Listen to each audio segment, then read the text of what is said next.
Welcome to the Kame house party, everybody. I'm Vince. I'm Aaron. And this is the podcast where we try to watch every episode of Dragon Ball and then talk about it in a comedic fashion.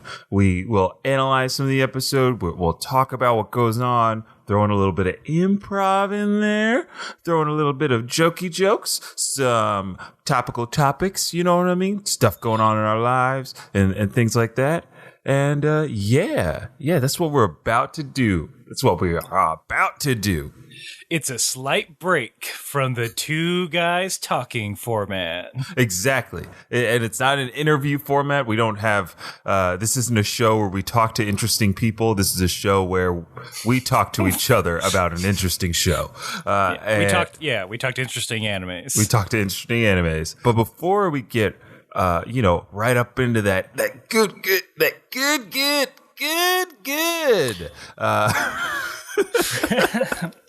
So you're saying it's good? Yeah. This episode. But right before we get into that good episode, we got something that we have to do first. And if you're familiar with the podcast, you know what's about to come. You know what's about to hit you. It's that 1 minute roundup.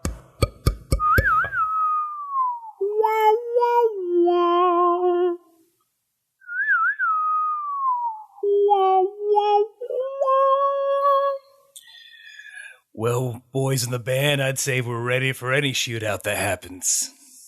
I agree. We've been practicing long and hard, just waiting for a shootout.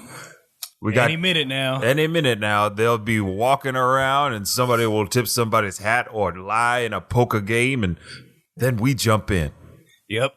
Ready with the banjo. And on it with the whistling. On it with the whistling. And Terry's on the keys. Terry, you got me. Terry got Aaron. Put it on my gravestone. Terry got Aaron. And that's the end of that Western scene, befitting of the 1 minute roundup. And when one of us breaks, that is how it ends.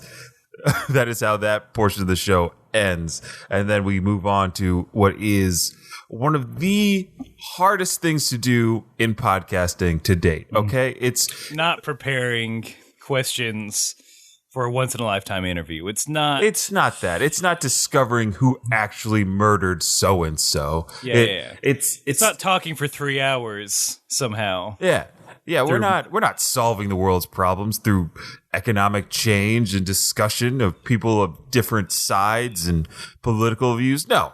That's also not that hard. That's not that hard. The hardest thing you have to do is when my dear friend Aaron has to summarize everything that has happened in Dragon Ball up until this episode.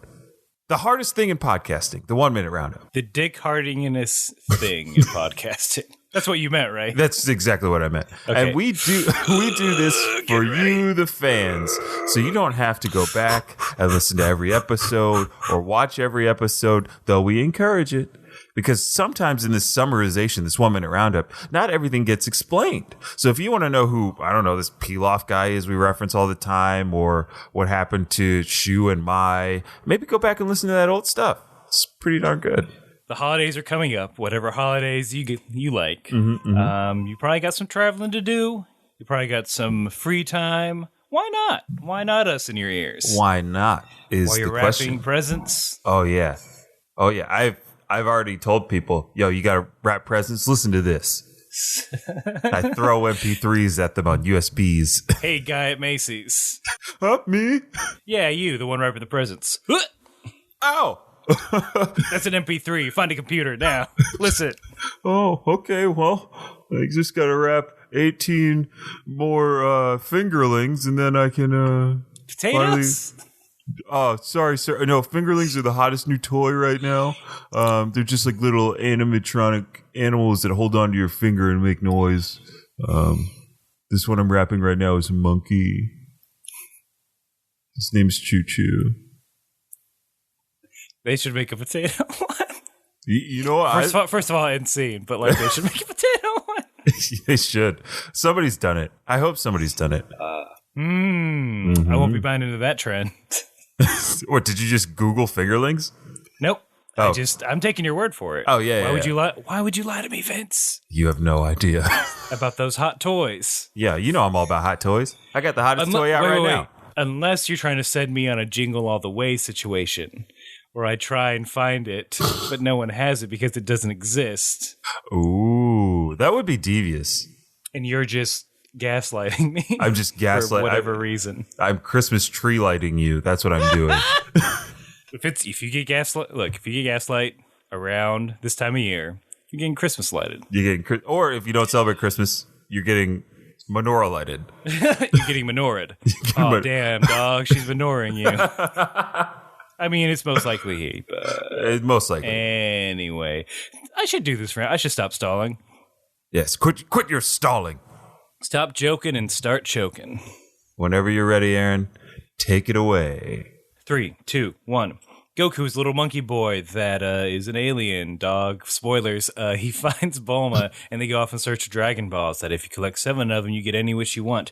In their travels, they beat up Emperor Pilaf, who's trying to get him to take over the world. Then Goku enters a tournament to be the best karate boy, and he gets 2nd place, which is pretty damn good. And then he goes off on a mission to find one of the Dragon Balls that was a memento of his grandpa, and he runs into the Red Ribbon Army. He beats their generals and colonels one after the other. He destroys a tower. Then he climbs up a different tower to hang out with Korin and get stronger. And then finally he is at where we're at now is that he has destroyed the entirety of the Red Ribbon Army, and he has all 6 Dragon Balls, but they're still missing one.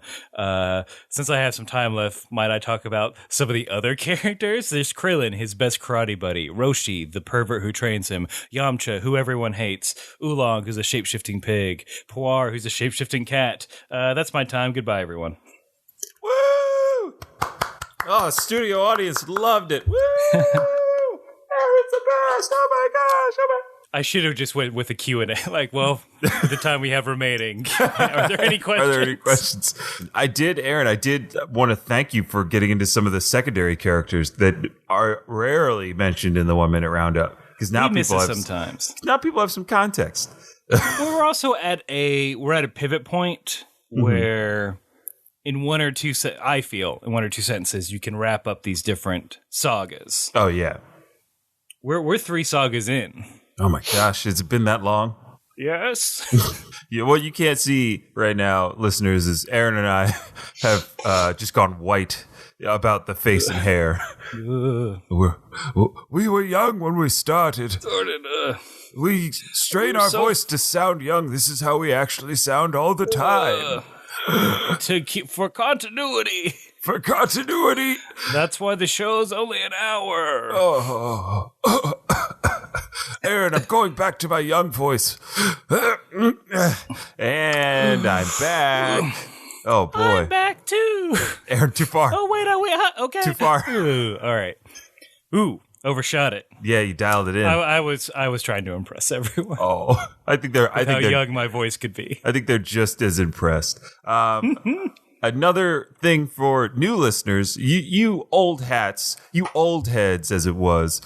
You know what it is. But Aaron and I, we listened to 2 different versions of the show.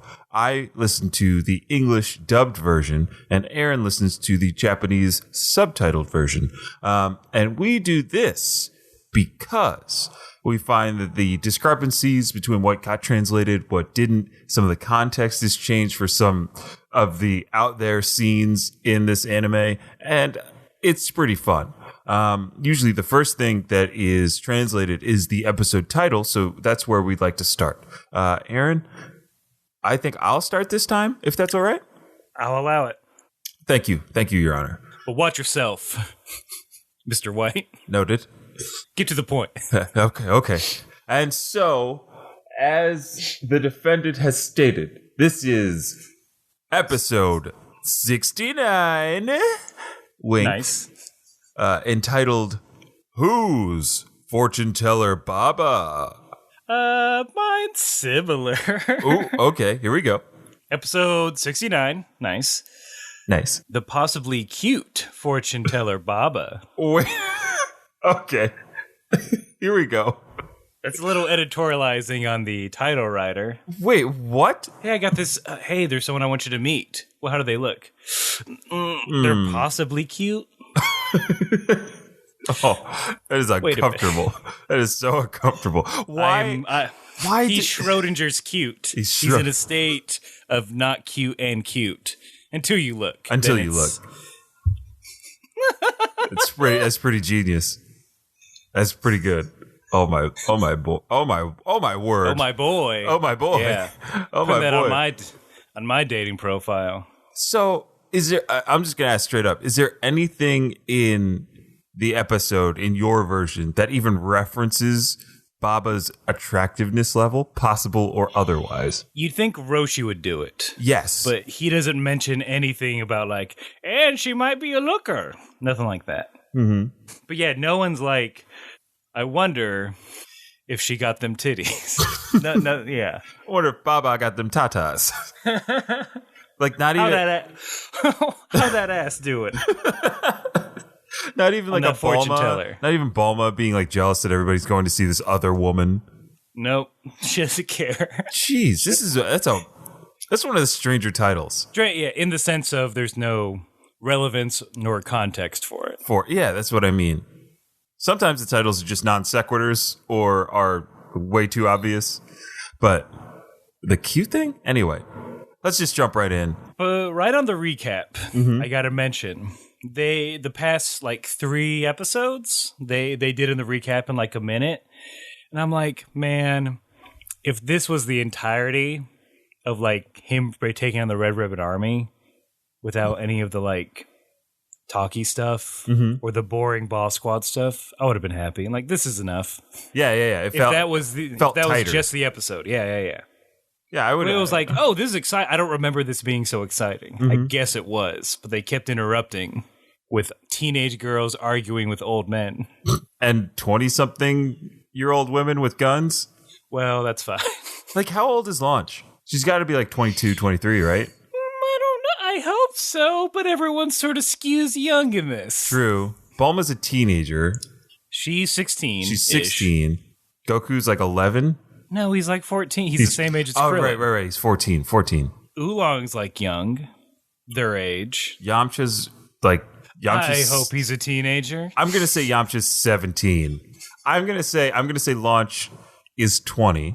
She's in it. She seems more adult than the rest of them. There's blue-haired Launch and blonde-haired Launch. They have different ages. How could I forget?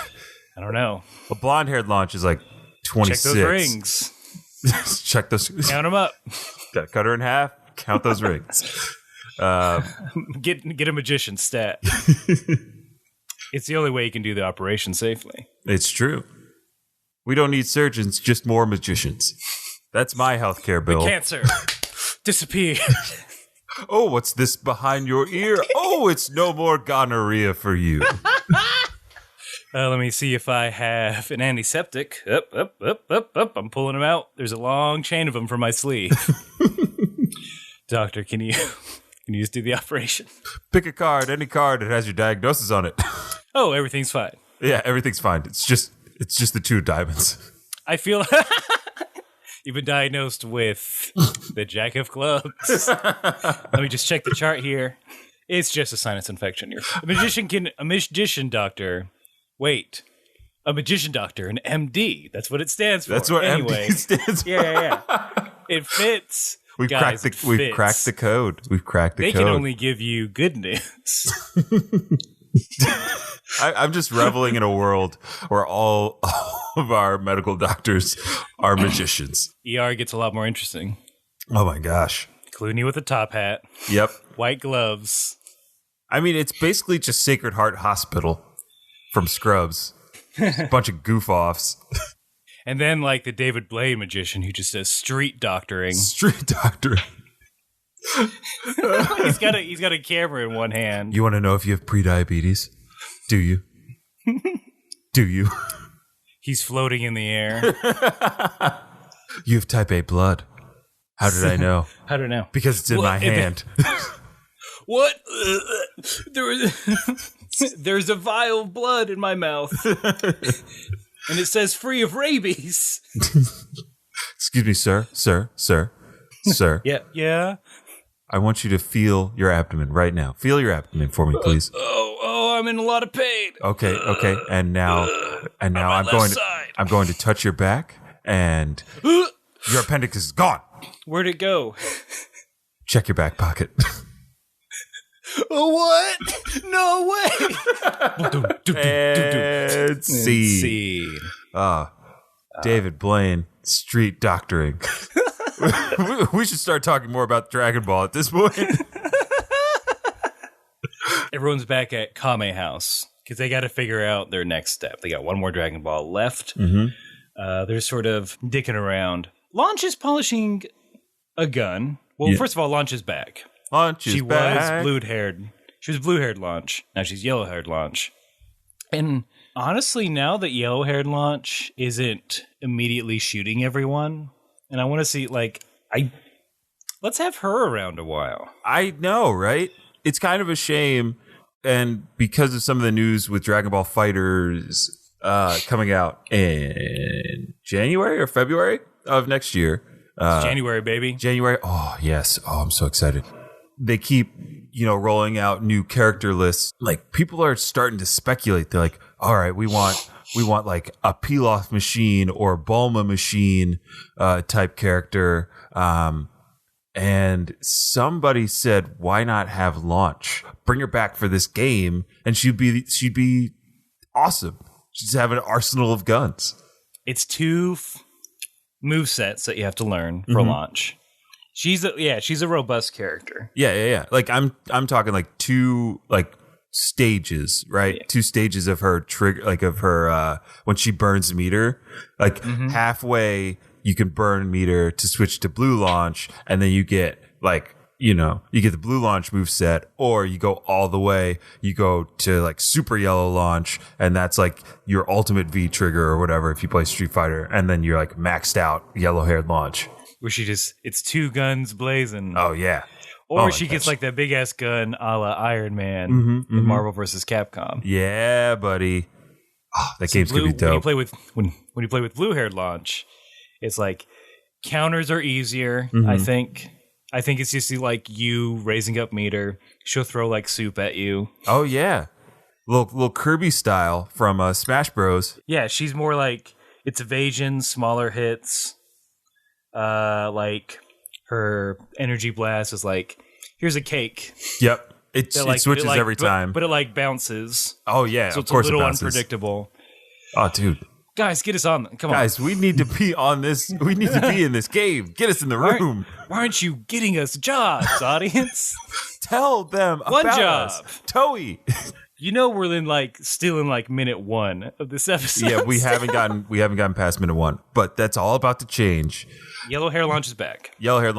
Roshi's clipping his nose hairs in the mirror in front of everybody, which I find a bit odd. Go to the bathroom and do that, but it's his better house. Than the other things he's done. It's true. That's very true. And we kind of set this up that there's going to be another little adventure for the 7th ball.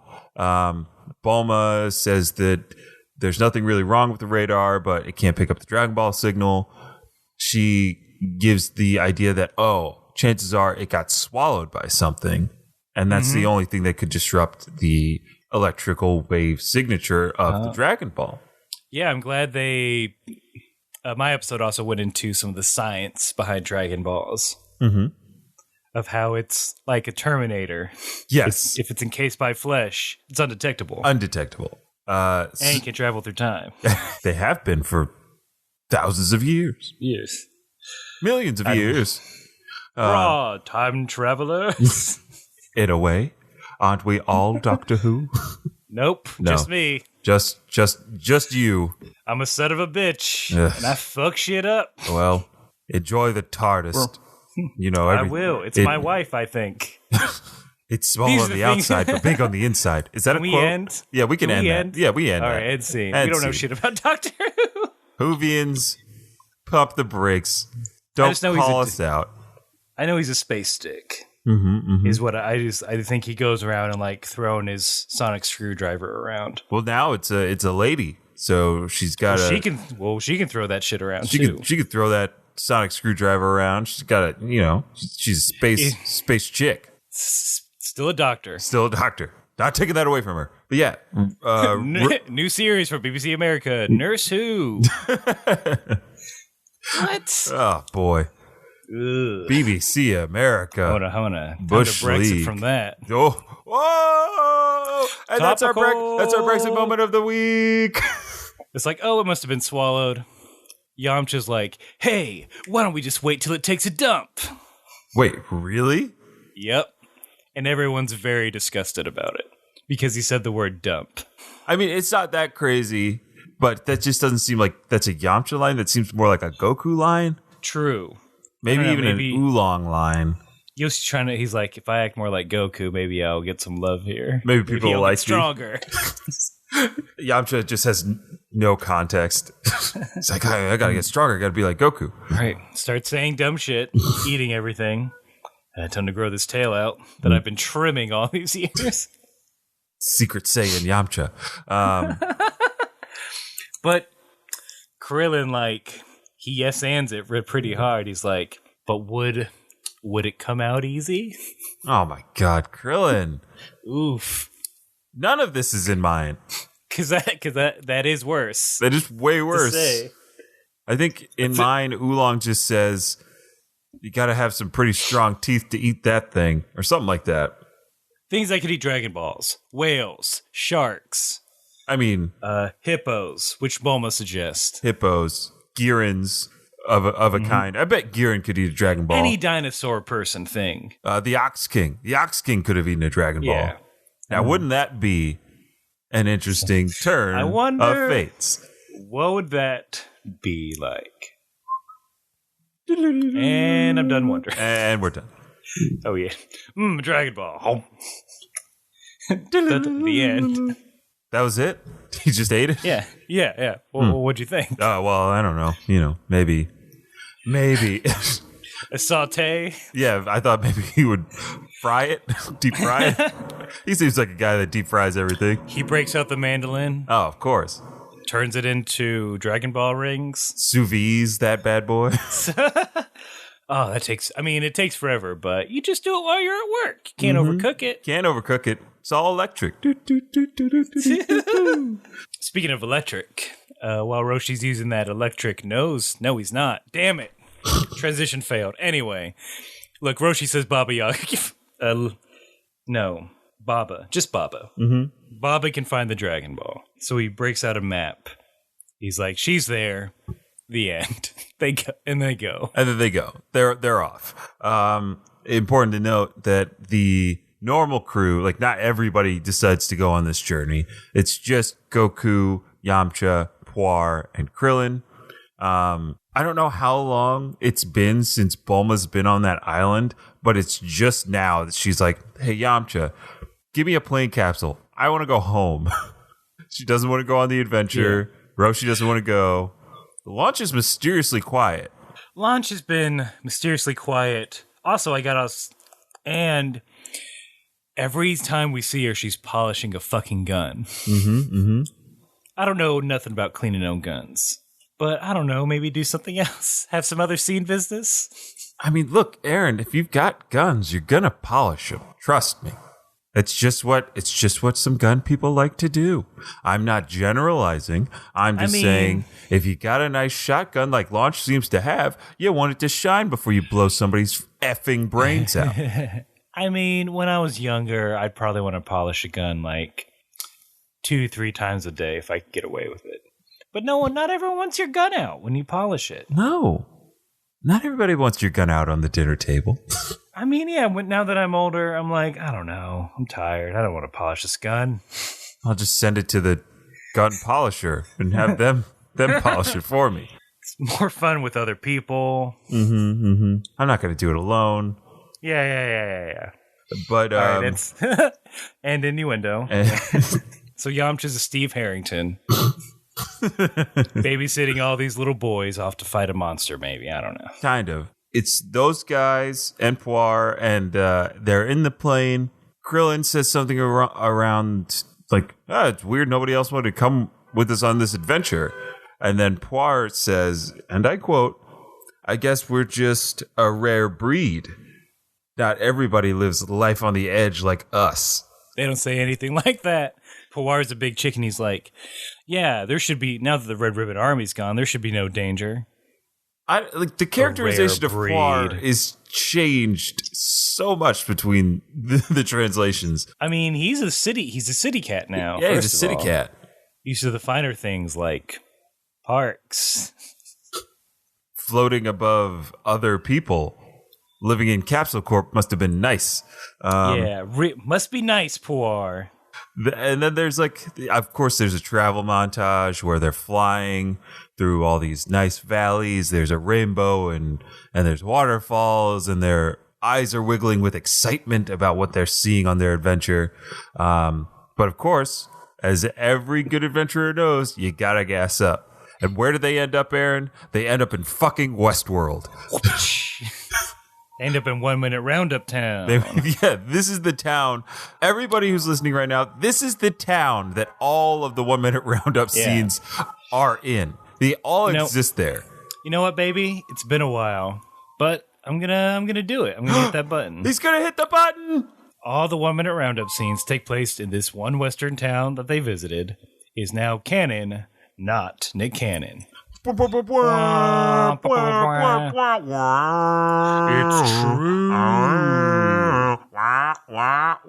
true. True. Yeah, that's truth. That's the truth. Gospel truth. Praise him. Take that to the bank. And then Rob said bank. Yeah, take that truth to the bank. Because we're in a western town. We're in a western town. I noted, I put in my notes some of the things that I saw in that scan of the western town. There's a fox cowboy, a Native American man, ladies using parasols, and a large screen TV playing a western movie. Oh, yeah. Yeah, it was like a billboard size. Yeah, it was just playing a stagecoach robbery. I was like, is that like the news? Is that happening right now? Because everybody's acting real calm about this stagecoach getting robbed on national TV. Good evening, Western Town. This is Ted Koppel. Terror strikes today as Jesse James and his gang once again robs the First National Bank. And now we're going to throw it over to sports with Chomp Chomp the horse. Chomp Chomp. What's going on in sports? Well, better luck next time, Chomp Chomp. Now the weather. It's hot out there. Oh, is it my turn? Ahead. It's me, Gleb. Time for the weather. Good time to hunt for gold. Bad time to be a bear. It's hunting season, ladies and gentlemen. Get outside. It's a balmy 75. Dry air. Mind those tumbleweeds. Thank you, Gleb. We sure will. Be sure to dress for tumbleweed season. And on a lighter note, we found a video of a prospector who just doesn't have the best. Hold on, I'm going to take two of that. We have a video of a prospector who's been in a little bit of a pickle. Help! Help! I'm stuck in a well. That makes day 86 of Old Man Jenkins stuck in a well. And good night, Western Town. Good night, Western Town. And scene. Up next on Western Closed Circuit TV. A babbling brook. It makes more sense that it's the news than a movie. Oh my gosh. That's like, this is our Bible and our town charter. It's just one copy of Stagecoach. We've been playing on a loop since I was knee high to a grasshopper. This is my dad, a grasshopper. Because in this world, the Dragon Ball has established that is not out of the realm of possibility. Yeah, that's true. I'm adopted. Yeah, so we then cut to the crew. They're getting gassed up. Yeah, you missed one thing. Oh, what did I miss? You should have. Well, one interesting thing that we should see is Goku's little butt. Well, we're not there yet. Fine. I'm getting there. Trust me. I'm all about this. I'm step on my transition. Well, I just wanted to bring this up because in the last episode, Poir made that joke about Corin and corn as a play on words. Is he blah, making blah, another blah. fucking joke? He references the joke as she's trying to explain it to Goku for like I'm assuming the millionth time on this journey, because Goku's like, I still don't get it. Corin's a cat. I guess I know him too well. Poir says, Corin, it's a play on words. And Goku then says, I just don't get it. And then he sees he sees ice cream, and then take it away. No, we're not. You're not just going to mention this and then we're going to skip over it. What? Man. Whoever that writer is. Really like came that up fucking with that joke. gag was like, we just got to keep going. This will be the greatest inside joke of Dragon Ball. Everybody will love it. This running gag. Not to mention that the voice actor who plays Poir is also a stand-up. In my mind, it's gotta be. You gotta give me more jokes. Come on, just write more. I got 1 million of them. You should have seen my Tide 5 last night. All I did was talking about plays on words and Corin. You know, Dragon Ball's a hot thing and everybody loves it. These are all stage tested. Just take my ideas. It's gonna kill. I walk, I tell you. Oh boy. I mean, no one else can do that.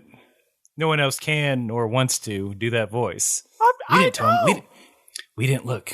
Okay, wait. We're talking in secret to the other audio engineer and producer. Hey, man, look, we can't lose him. No one wants to do that voice. We didn't even ask him to do it the first time. He just came in like that. B-side for Yamcha. Yeah. I'm the producer. Ooh, boy. Yeah, I guess, just put it in and maybe do it for 2 episodes, but never a third one. If it's in there for 3 times, then someone's getting fired. You hear that? Yeah, producer, I hear that. Hey, voice actor playing Poir. I'm a balloon, Yamcha. Huh? Hey, voice actor playing Poir, as you've told us to address you. Yes. Yeah, we can do the joke. we could do the joke. Oh my god. But we're just gonna kind of cobble it together from the first one, so you're done for the day. Yeah. I'm free for the afternoon. I thought this would be a 6-hour session, just like this. You're getting paid for the session. Don't worry, but you're good to go. Okay, bye. And scene. Life of a Poir is a hard one. All right, so everyone, meet Vince. Me and you remember this in case the next episode the joke comes up again. Yes, and you too, audience. You keep us honest on this one, because we want to track this joke. We'll come back to it. What? Like now, I'm thinking I've probably missed more Poir jokes than I remember at this point. I don't know. I feel like it's a weird thing to have a character tell a joke in a show instead of to just be funny. Right. Because that never works. Yeah. It's usually to like kill time or to show that this person is not funny. Right. I think our version might be more true than you think, because they might just be making fun of this voice actor. Oh, wow. It's like, tell your dumb joke, jokehead. They never say this person's name. That's my favorite part about forever. The fiction. Now that that's been explored thoroughly, I might add. We're not going to explore some buns. We're just going to see him. We're going to see some. Goku jumps off the jet. His little pants split, and then we see that his clothes are in tatters. Mm-hmm. He hasn't really noticed because he was fighting a whole army, and he doesn't care. It's like, whatever. I use it. I guess his clothes should be in worse repair than they already are. Here's the thing, though. That boy got a stink. Oh, right. Yeah. I hadn't even thought about that, but he must smell awful. And I feel like they should have caught this earlier, because as soon as that cap the cockpit closes, it's there. It's gotta be. It's like, nope, open up, bath before we go, young man. Get in. It's tubby time. Let's go. Well, Krillin doesn't have a nose, so I would understand why Krillin is nonplussed by it. What's wrong? I feel like Oolong would say something, unless they're too afeared of him. That's also a possibility. After witnessing witnessing a child defeat an entire army, there's no reason. I mean, his bedtime's whenever he wants. It's true. At that point. He can eat all the candy.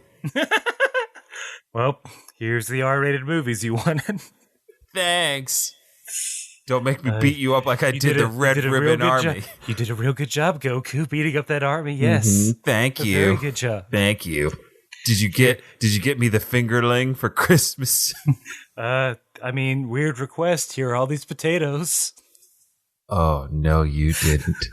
Huh? Oh, no, you didn't. I asked the person at the store and they gave me this. I didn't know. Well, unfortunately, it's time for me to show you how I did it. How I beat the Red Ribbon Army with this, my car. Well, I'm just going to step a few steps to the side. Open this door and walk through it. All right, I'm safely out of the house. You know what? I'm going to go for a walk. I'm walking down the street. It's a nice day out. Damn. It's good to get away from Goku sometimes. Look at that sunset. Man, you know what? Being Goku's slave, constantly in fear of him, it's rough, but you know what? Sometimes you gotta take a second. Enjoy the little things. What's that light behind me? And see. He was murdered. That, ladies and gentlemen, was a murder. A Twilight Zone themed murder. You olds will get it. You olds. So derogatory. Old, you're either old or nerdy. It's true. And never the twain shall meet. One or both. Well, we're getting there. We're getting there. Ooh, a voice slipped out. Let me get back. No, hey, keep that under wraps. We're recording. So, sorry. So what do you do when your clothes get busted? You go to the tailor in town, of course. Yeah. You go on a shopping spree. And they're having a good laugh at Goku because he's dressed like a little dandy boy. Oh my gosh, that hat though.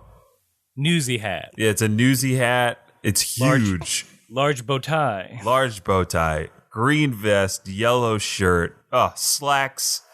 And Krillin is dying. Everyone thinks it is the funniest thing in the world. It's true. But to what we were just saying, do you laugh at the guy who just beat up an army? No. You don't do it to his face, even if you are his friend. Goku looked visibly upset. He was very angry. He's like, I don't like this at all. I'm very uncomfortable. But guys, it's not that funny. No. I guess, there's the Pygmalion trope for you lit heads out there. They're like, oh, here's someone who is lower class. Now we're going to dress them higher class. Ha ha ha ha ha ha ha ha ha. They don't know how a cummerbund works. Ba ba ba ba ba ba ba. That's never funny. No. How like, oh man, I gotta wear this tux. Ugh. No one laughs at that. What's funny is what happened in Django, right? When Jamie Foxx's character got to dress himself and he picked what he believed to be fancy clothes. Yeah. And that is what is so funny. Because, it wasn't... Yeah, the joke didn't come like, this person's uncomfortable being in fancy clothes. Isn't that funny? No, it's funny that this dude, he's still confident as fuck and is gonna murder some dudes. Yeah, this is the suit he chose to murder people in. Crushed blue velvet. Crushed blue velvet ass suit. Baby. Pop. God, that movie's so good. I want to watch it again. But yeah, I think I would have rather have seen Goku do that. I want to see what Goku thinks is cool clothes. That's not his uniform. You know what I mean? Yeah. That would have been... That's a better play, Dragon Ball. But hey, I think we get some of that down the line in Dragon Ball, so I'm not too upset about it. Yeah, baby. Goku gets These are your clothes. Goku gets some cool ass outfits between Cell and Buu Saga. Holy crap! Right. So after all joking aside, it's like, all right, man, look, just make me a gi again, and they go through the details. Yamcha's like, hey, how long will it take? He says an hour. Okay, he says it will take an hour to make this gi, including including these turtle patches. Yeah. This blows my mind because one, two, I mean, maybe it is a gi. But why did Tao Pai Pies take 3 days? Who's the better tailor? Okay, And this is a complicated. question, This is a complicated question. Who's a better tinker and soldier and spy? Okay, who's the better tailor? But Taylor first. Taylor first. Oh man, I wish that other Taylor was still alive so we could. No, Taylor off. Look, you're looking for a hot new reality show? It's Taylor Off, hosted by Tay Swift, of course. Oh my gosh. And sponsored by her album Reputation, because each one of these tailors puts their reputation on the line every episode. It's Iron Chef style. They don't know what outfit they got to make. Or who they have to make it for. The secret sewing ingredient is culottes. Hoya! Hoya! Alacaso. And now your subject for these culottes, you have to make a look for Brent Spider. 3 puppies. Let's keep it fun. Sorry. Look, that's not bad. I mean, like, I watched a couple episodes of Next Generation. Why not? That's not bad. Yeah, I think this guy's probably better. I bet you if Tao Pai Pai came to this tailor in Westworld, he would have gotten his suit done in a day and a half. 3 hours. Like let's say like a day. Let's call it a day. I think it's only like an hour at this point because it's so small. He seems real mellow too. Yeah, this guy seems chill. If he's like, it's like Tao Pai Pai is like, good. Now I'm gonna walk away without paying. Like, okay, cool. That guy's just like, fine. I do it for the love. I got a day job. This is my hobby. You think? Wait. You think being a tailor in a western town pays the fucking bills? No, sir. I'm a man of the evening as well. He's in the brothel every night. Yeah. Putting in work. Equal opportunity. No. Progressive Westworld. I like it. Progress Welcome World. to Progressive West. There's no problems in Progress World. Everybody's chill. Why is it Progress World, the theme park we want to visit? Because we'd rather fucking fight and shoot guns, Aaron. We don't want to be reminded that we can be better. Progress World was the first theme park. It failed miserably. It's so boring and comfortable. You were made to feel like an individual, a true individual. People respected you. You could pursue anything you wanted. Anything. There was no judgment, no kink and they shaming. They just saw Westworld one theme park over and said, we're just going to go there. Then I threw down my newsy cap in the dirt and stomped on it. Yeah, I kicked some dirt around. Just like, oh, crab flabbit, gosh darn it. Then they booted me from the game. The game of Progress World. Then I went home. I mean, it's look, it was an alright vacation. We're going to Westworld next year. And seed. This final bit of Taylorman is I don't know if they have that in here. Yamcha like sneaky Pete's over to him like, hey, can you make it using the cheapest fabric you have? Hold on. Keep going. I mean, then the tailor agrees. Wait, no okay. judgment, like smiles like, I get what you're saying. You're a cheap son of a bitch. So that's fucked up, right? If you and I were going somewhere and like I ripped my jeans and we went into like a Levi's, because in my world there should be a tailor at Levi's that could fix jeans whenever you need them. Oh man, that'd be great. We dress you up in a fancy outfit. I look great. I have a good laugh. And I think I look great. And I'm like, maybe I should just do this. Isn't that mean to be like, hey, make sure by the way, it's cheap and scratchy for him. What's the roughest denim you have? Yeah. We want 5 grit denim. Unwashed. Dewashed. It's reversed wash. It's dried out. It's like denim after you jump if you like fall into a saltwater lake or you go to the beach and it dries during the day and it's all crusty. That denim. Use that denim for my friends' clothes. What's the most craggy, stalactite, or like fabric you have. I'm looking for fabric that breaks skin, basically. That's like What's that?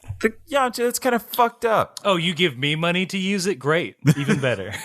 Because in the English version, the tailor says it'll take a couple of hours, like a few hours. Well, it's the American worker. And am I right, folks? oh, wow. But union breaks. Oh, you're so right. It's such an American thing. Wow. He's like, yeah, I'll take like 3 hours. But Yamcha does the whole sneaky Pete lean in, but says, I'll give you 10 zenny. There's 10 zenny for you. Oh, God, let me take that again. Line? Okay. There's 10 zenny. There's 10 zenny in it for you if you get it done in an hour. And then the guy smiles and nods. Ooh, cheap. Japanese Yamcha. I would slap it like, hey, 10 zenny? Fuck you. Yeah, if I was you're gonna buy me lunch? If I was the tailor, yeah, 10 zenny wouldn't fucking cover it. So I think the idea behind the cheap fabric is one, they ain't got no money. Two, I think it's just like, well, man, they're just gonna get destroyed. Let's be honest. Yamcha's trying to tell him, like, hey, look, your work, it's not gonna last long. You might as well just use something you got lying around. Don't worry about the polycarbon blend. It can be all poly. I don't care if he's itchy. He won't feel it once he's punching people at light speed. I don't care if it's going to stick when he sweats, which is constantly getting chills thinking about sticky poly. Yeah. All right, get me out of this. Let's go. So while the crew is waiting for Goku's new duds, they've got some time to kill.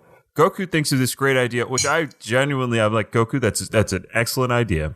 He says, I'm going to go get Upa so he's not alone and he can come on this adventure with us and find his father's 7th Dragon Ball. I was like, Goku, bye, man.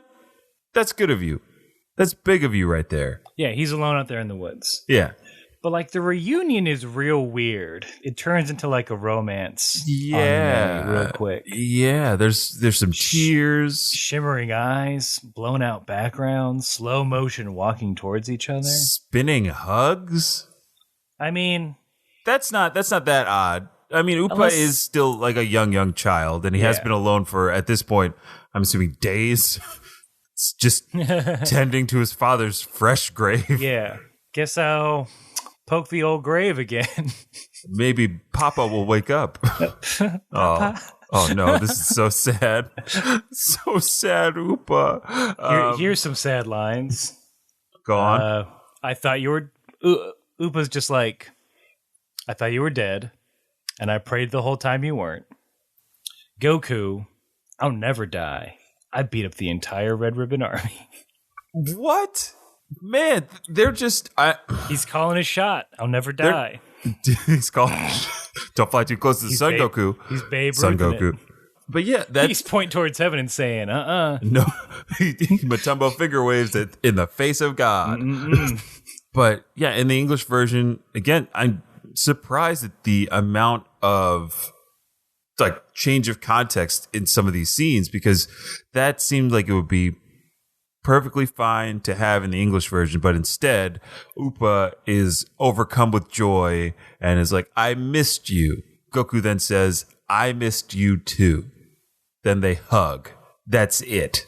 That's nice. It's very nice. But like, I would like to hear Goku talk about, like, just say, yeah, I'll never die, and I beat up the Red Ribbon Army. Don't worry about me. I'll never die. Yeah, he does promise that they're going to find the 7th Dragon Ball together and bring his father back. And I was like, Goku, 15 years later. Anyway. Yeah, they fly after their friends. Mm-hmm. Upa, it's his first time. He mentions it's his first time out of Corrin Valley. He's a little nervous.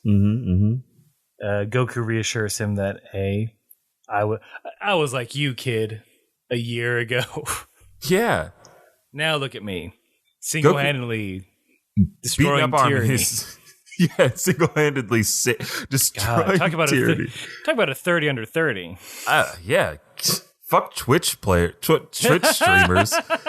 Get this guy on there. Up yours, Markiplier. Markiplier, yeah. All Fuck right, that guy. yeah. He's got so much fucking money. What army did you beat up?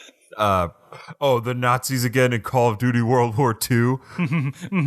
Goku beat up real fictional Nazis. Been there, done that. So they get to Western Town.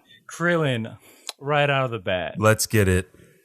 All right, Goku. He's like, Goku, you brought a cute girl here. And Goku's like, well, that's a boy. I think Krillin feels weird.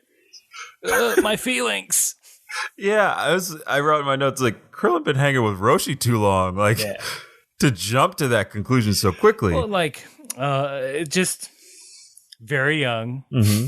I mean, we thought, we weren't sure at the beginning, at the top, to be fair. True. But to automatically, like, go into creep mode. Yeah. He and Krillin in the English version says something along the lines of, like, hey, Goku, I like, she's kind of coy, but I think she's into me. Like, I was like, you got all of that from Upa introducing himself? Hi, I'm Upa. Polite bow. Oh, you shy minx. Well, it's a woman, so she must be into me. Krillin. Logic dictate. Does Krillin work in Hollywood? Put your fucking trilby on. Jesus. Let's get out of here. Go, run away. Pull the ripcord. Right. They get in a plane, they fly into a storm. There. Wait. Did you not have this section? Go on. Goku, assuming his suit's ready. Oh, yeah. Aaron, I'm so... Listeners and Aaron. I understand how you could forget. I am so you'd sorry. Want to forget. I'm so sorry. Aaron, continue. I'm like, you'll see why I'm sorry. Because sure, I'll explain this. Goku strips down naked. Penis back. Just down in the street. Girls on parasols, giggling, blushing. And then Krillin and Yamcha just yelling and pointing, saying, stop scratching your wiener, over and over again. Stop scratching your wiener. Because that's what he's doing. Just hey, man, don't scratch that ween. But, yeah, They do fly out of there really quick after that. Yeah, they fly away right after that. Breaking news today, Child exposed himself to a couple of fillies. We've got Sandra O'Hare on the scene now. Hello. Yes, Sandra. Mm-hmm. What's the situation down there? Some of these ladies are a bit hot and bothered, if you know what I mean, and some are just plain bothered because we saw a penis in the street. What are the ramifications of this upon the community of Westworld Town? Well, some people they believe this young man should be hung by the neck till dead. Others believe a sensitivity training is in order for that young man. I personally, and this may be controversial, I think we should cut his dick off. Yeah, I said it. Look, I'm done with the patriarchy, okay? Okay, look, see, I'm taking off this bonnet and I'm removing my corset and I'm going to put on pants. Well, Sandra, we all appreciate you not making a crass joke about being hung. And on a later note, one prospector just can't get a break. Hey, oh, dang it. Now I'm trapped in a mine. That's day one of prospector getting out of a well only to fall into a mine. And good night and good luck. Dun, dun, dun, dun. Dun, dun, dun, dun, dun, dun, dun, dun.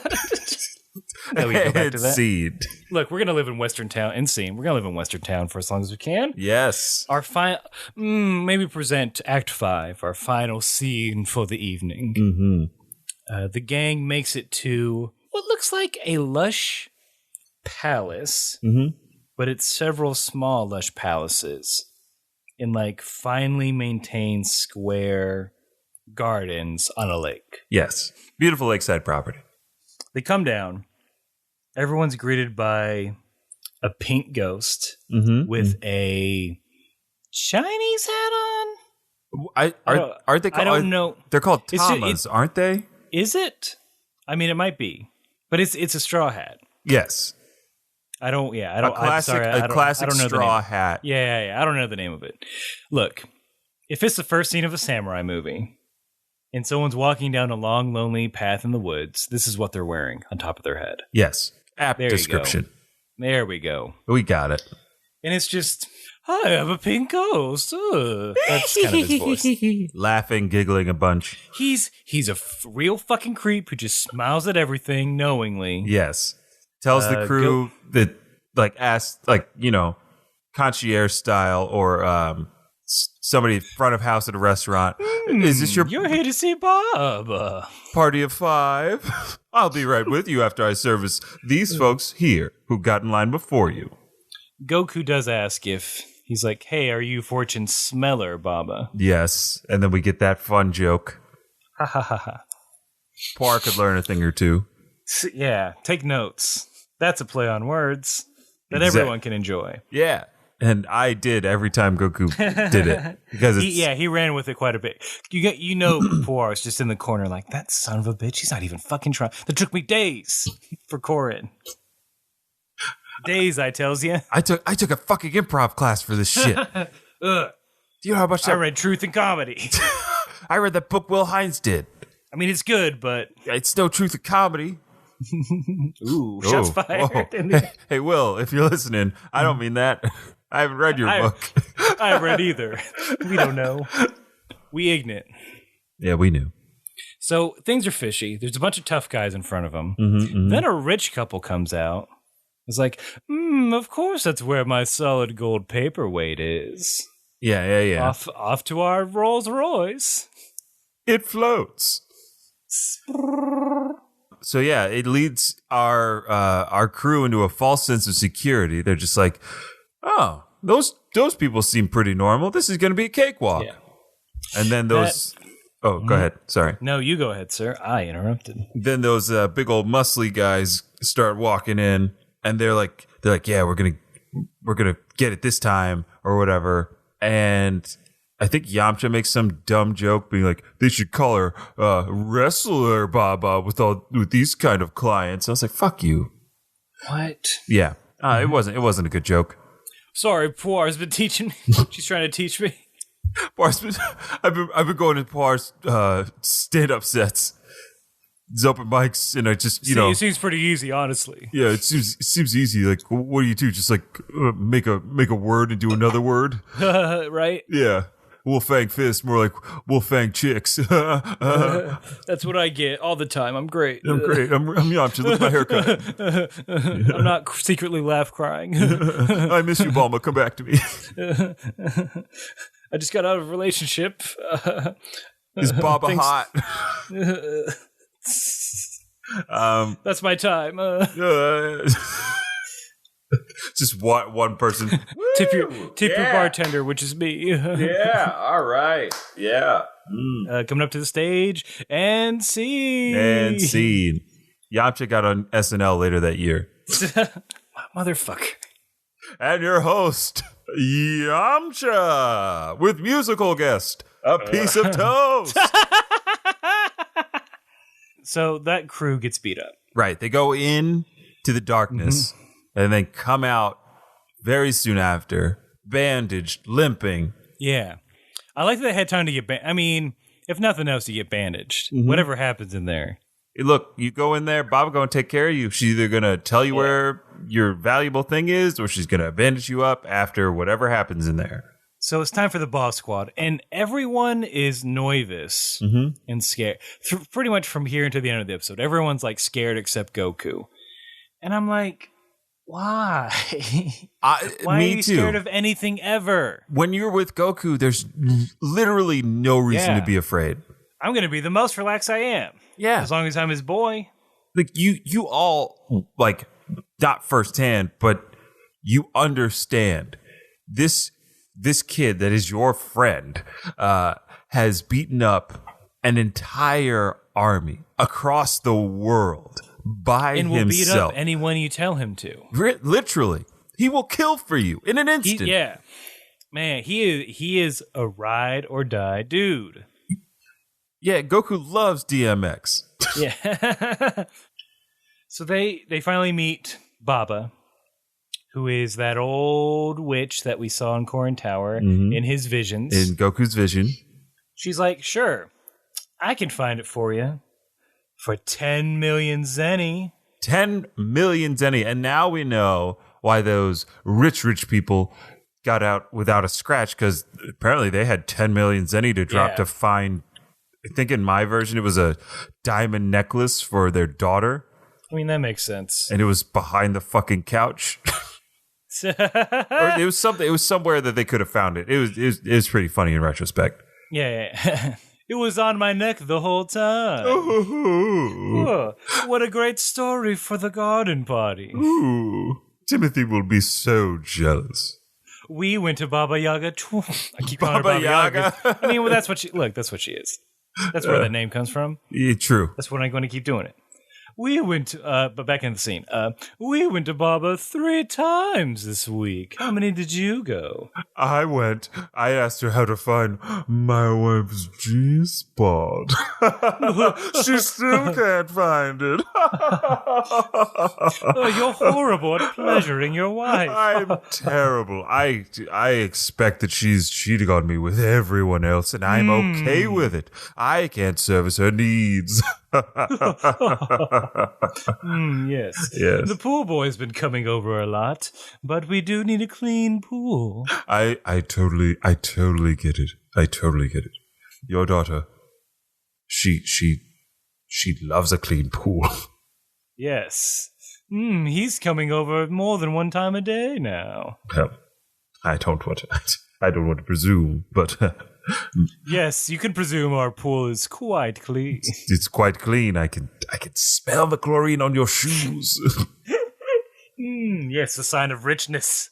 Yes, a deep chlorine musk. You know what? I realized I must go. You must go. How droll! How droll! And see. Rich people are crazy. Rich people, you crazy. Yo, they don't got 10 million zenny. Right. Before the prices dropped, Krillin, little scamp, hey, she's a crabby old hag, but she's nice, because he thinks he's going to get this for free. Right. Yeah. I mean, but she's right there when he says it. I don't know what's happened to Krillin. He seems to. I do think Roshi's rubbing off on him just a little too much, because he's got no context. Like, he doesn't know how to treat women at all. No filter. Might as well just be running around with his hands out trying to grab stuff. It used to be 5 million zenny. Then she heard that and doubled it up. Thanks a lot, Krillin. You had 5 million zenny. Ignorant asshole. They got to pay the price, which is to fight 5 Baba's fighters. 5 of Baba's fighters, right. Krillin then is like, oh, we got this, because I don't know if you know, but all 3 of us were in the Tenkaichi tournament, and we all did pretty well. It's like, but did you win? No.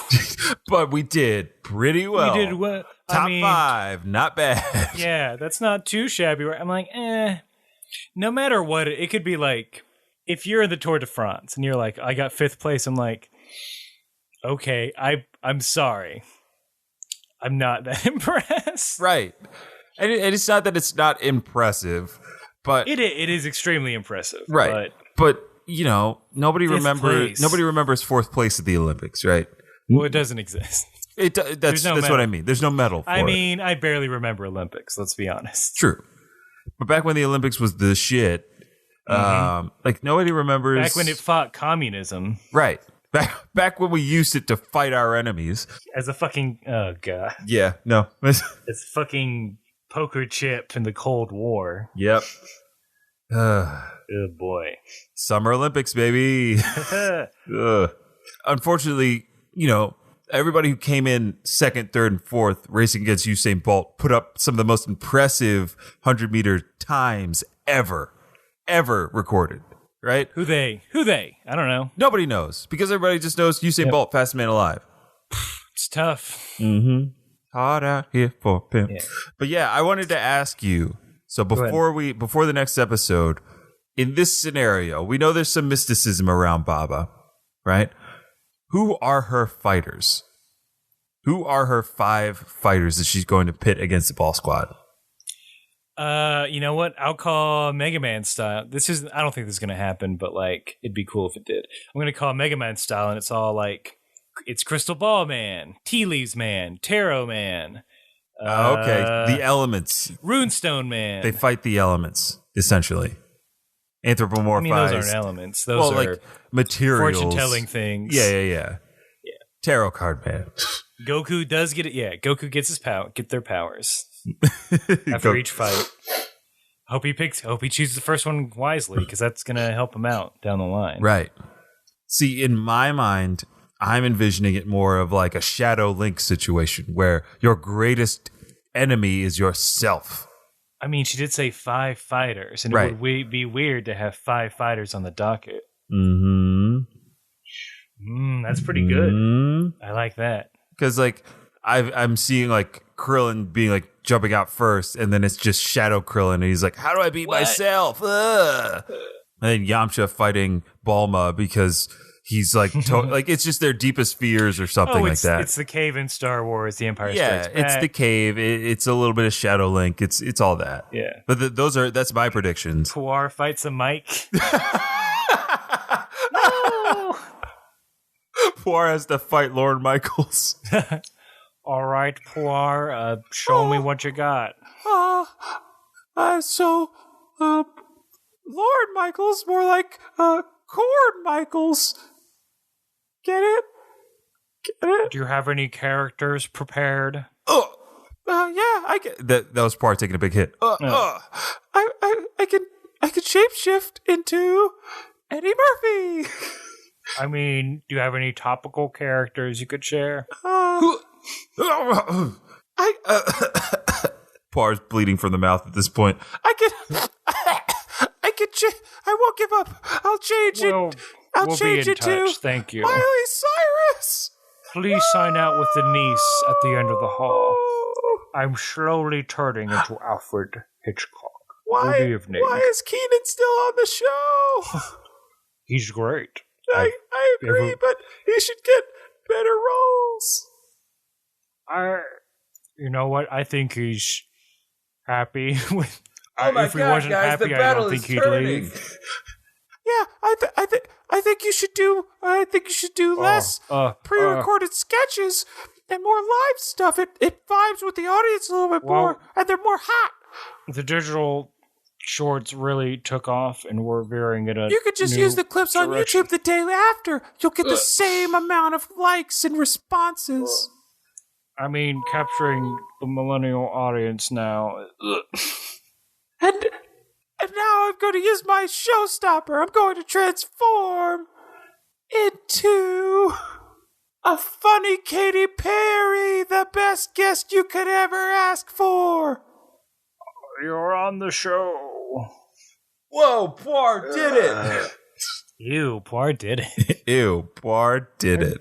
Puar is the reason SNL's failing. It's not failing. SNL's fine. Yeah. I'm just a sleepy boy.